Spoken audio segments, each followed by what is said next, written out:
Hi, I'm Susan Budge, one of the co-founders and president of Kiwi Lane Designs. And in this video, I want to personally give you a demonstration of the Play to Create system for card making. Now, card making is a wonderful hobby. It's something that not only will bring you joy and have that creative fulfillment by creating something with your hands, but also to the person that you give that card to. So it's a wonderful hobby and it can be really simple. And so I just want to give you a quick demonstration of how simple it can be to create handmade cards. Now, to start off with, we're going to design on top of this card base. Now, I am going to be designing a traditional card size, which is 5.5 inches wide by 8.5 inches long. And then of course you just fold that over, which creates a card base for you to use for your card. Also, the great thing about this size is that it works with a lot of envelopes, so it's really easy to find envelopes to fit for this size. But you can design 4x4 cards, you can design 6x6 cards, whatever you want to design. There's a lot of different options and it can be a lot of fun.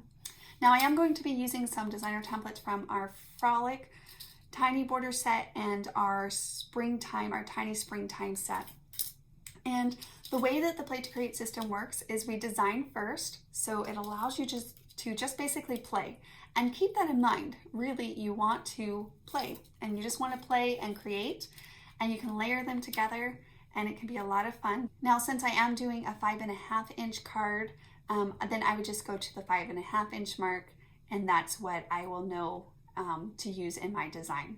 You have extra so that if you want to do a 6-inch card, you have that option. So you can go from 5.5 to 5 to 4 to 3, and those marks are all marked here on the card borders. So it's really easy to just change up the design and play to create something else.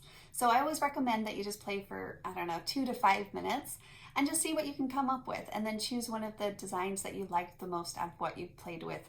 And so you just keep playing with the designer templates. I'm going to play around really fast with Frolic 2A and 2B, and we can do like just one design here at the bottom, for example, and then maybe we want to throw the flower in. We can have it kind of tucked behind like so, and then maybe add in another layer on the top, and that can be really cute as well. And then if you wanted to, you can again add stickers or a sentiment anywhere you like on this card. So a lot of different ways that you can play to create your card. Okay, so I'm just going to go ahead with this design that you see here. And what you're going to do is you're going to take your scraps of paper or whatever paper stash that you're working with. And so I have some fun patterns that I have here, and you just line it up.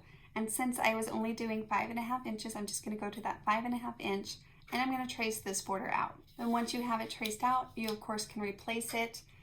You would ink the edges, which I'll go ahead and do really fast just so that we can see that finished look. And it really makes it come together, and it helps give that nice, hides up any blemishes, imperfections. So again, if you want to check out a video to learn more about that, click on the one below as well. And then we're going to layer this together, and then you would just keep doing that. So for your accessories, I would go and trace out my accessory on whatever pattern paper that I'm working with. So I'm just going to trace it out of that green so that it really pops. Take my bottom layer, and then I trace out the next piece.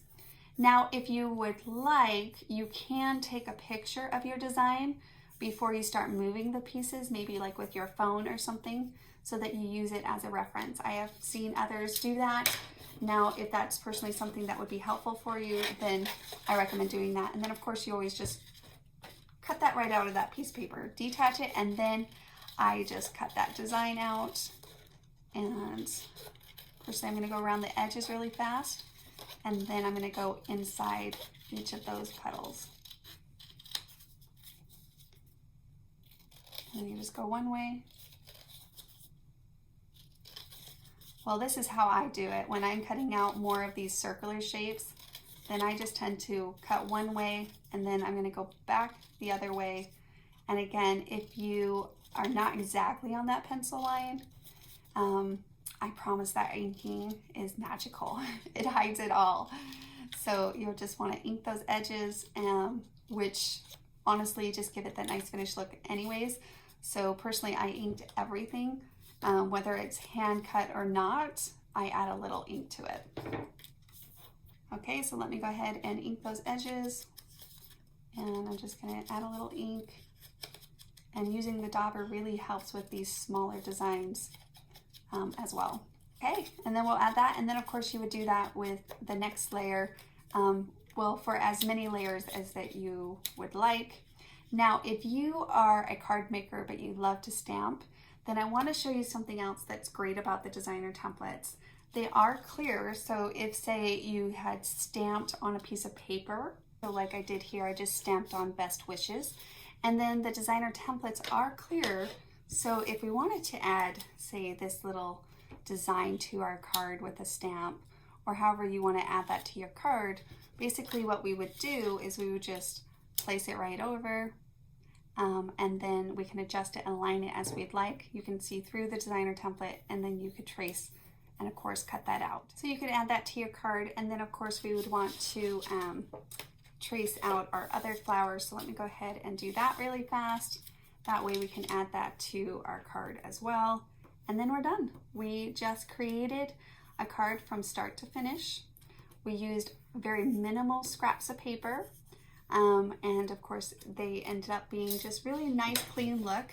So a lot of things that you can build on top of this too. So we always say that the designer templates play friendly with other products. So your stamps or your stencils or your glitter or whatever else that you want to embellish up on your cards, then by all means just play and have fun.